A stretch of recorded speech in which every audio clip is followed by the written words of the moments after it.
శ్రీకృష్ణ పరబ్రహ్మ భగవంతుడు మనకి మంచి ఆత్మని ఇచ్చాడంటే ఆ ఆత్మని మనము పాల్గొనడమే సనాతన ధర్మము. ఈ ప్రపంచం మీద శతకోటి జీవరాశులకి నీకు ఇంత చక్కనైన మానవ జన్మ ఇచ్చాడంటే పరమాత్ముడు గత జన్మములో ఎంత మంచి కర్మ చేశావు, ఎన్ని యజ్ఞాలు ఎన్ని హోమములు చేశావు, ఎంత పుణ్యాత్ముడుగా ఈ ప్రపంచం మీద ఒక మానవ జన్మ నువ్వు ఎత్తి ఇంత భోగభాగ్యాలకి ప్రవచనకర్తవు అయ్యావంటే నీలో ఒక శక్తి ఉన్నది. ఆ భగవంతుడు గత జన్మలో సంకల్పం నీకు మంచి ఇచ్చున్నాడని నువ్వు తెలుసుకోవడమే మానవ జన్మముగా నువ్వు భావించవచ్చు అని అనుకున్నవాడు ఆడు పరమాత్ముడు దైవానికి నమ్ముకుని ఉన్నవాడే అనుకోవచ్చు.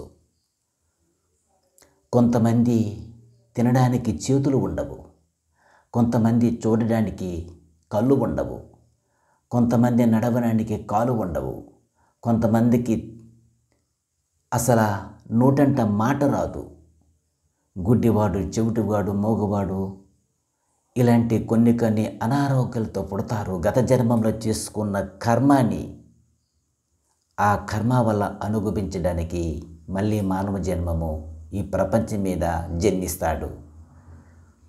ఏ కర్మ అయినా నీ చేతులే ఉన్నది, ఫలితం మట్టుకి పరమాత్ముడి దగ్గర ఉన్నది. అయినా కర్మ చేయడం మానవేయకూడదు. ఆ పరమాత్ముడికి ఎప్పుడు ఏ కర్మ కూడా మనము పాల్గొని దైవానికి నమ్ముకున్న ఉన్నవాడు నువ్వు చేసిన ప్రతి ఒక్క ఫలము ప్రతి ఒక్క నమ్ముకొని ఏ పని చేస్తున్నావో ఆ పనే నాకు సర్వస్వమని భగవంతుడికి ప్రార్థించినవాడు దైవానితో మాట్లాడుతాడు. దైవానికి ఆడు అనుసంధము అనేకము ఆడు కనెక్ట్ అయి ఉంటాడు. ఆడి మనసు బుద్ధి ఆలోచన ఆ పరమాత్ముడు మంచి మార్గాన్ని పంపిస్తాడు. ఇది తప్పకుండా మన అందరము తెలుసుకోవలసిన విషయము అనుకోవచ్చు.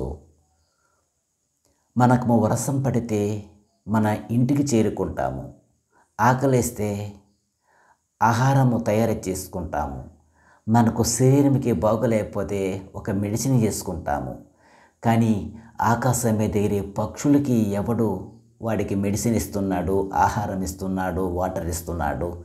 ఎంత పాపము చేసి ఆ పశువులు ఉన్నాయి. ఈ భూమి మీద తిరిగే పశువులు ఆకలిస్తే వాటి గృహానికి మనము చేర్చుకుంటాము, వాటికి ఎండ తగిలితే నీడకి మనము చేర్చుకుంటాము. కానీ ఆకాశం మీద పక్షులకి ఎవడు ఆహారం ఇస్తున్నాడు? వాటికి పరమాత్ముడే ఈ ప్రకృతి ద్వారాగా ఆ పరమాత్ముడు ఆ మూగజీవులకి అందిస్తున్నాడు.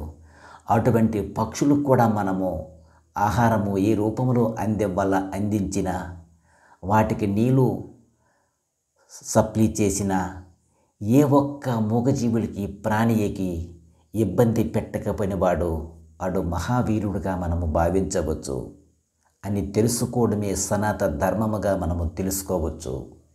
ఇది తప్పు, ఇది మంచి, ఇది చెడు ఒక్క తెలుసుకున్నవాడే ఈ 30,000 కోట్లు జీవరాశులు ఒక్క మానవ జన్మానికే ఇంత జ్ఞానం ఇచ్చున్నాడు ఆ పరమాత్ముడు. ఆ జ్ఞానాన్ని మనము వినియోగించుకోవాలి, అది వృధా చేయకూడదు. ఇది తప్పని తెలిసి చేసేవాడు మూర్ఖుడు. అది చేస్తే కొన్ని జీవులకి ఉపకారమని తెలుసుకున్నవాడే మహావీరుడిగా మనము భావించవచ్చు. ధర్మానికి ఎప్పుడూ కూడా మనము ధిక్కరించకూడదు. మంచి మంచి ఆలోచనలు, మంచి జ్ఞానము, మంచి పురోహితి, మంచి పౌరాణిక కథలు ఆలకించి పురాణ గ్రంథకర్తలు ప్రవచనలకి పెద్ద పెద్ద ధనవంతులకి పెద్ద పెద్ద ప్రవచనకర్తలకి వాళ్ళకి అందరికీ కృతజ్ఞతలు చేస్తుండాలి. ఆ పరమాత్ముడు మంచి జ్ఞానము మనకిస్తున్నాడు. మీ పరమానంద విష్ణుమూర్తి. అందరికీ నా హృదయపూర్వక ధన్యవాదాలు, కృతజ్ఞతలు. మీరు క్షేమముగా ఉండాలి, మీ క్షేమములో నేను ఉండాలి. పరమాత్మ ఇంత చక్కని నా జ్ఞానము నాకు ఇచ్చినందుకు ఆ పరమాత్మకి కృతజ్ఞతలు చెప్పాలి అనుకున్నవాడు మహావీరుడిగా భావించవచ్చు.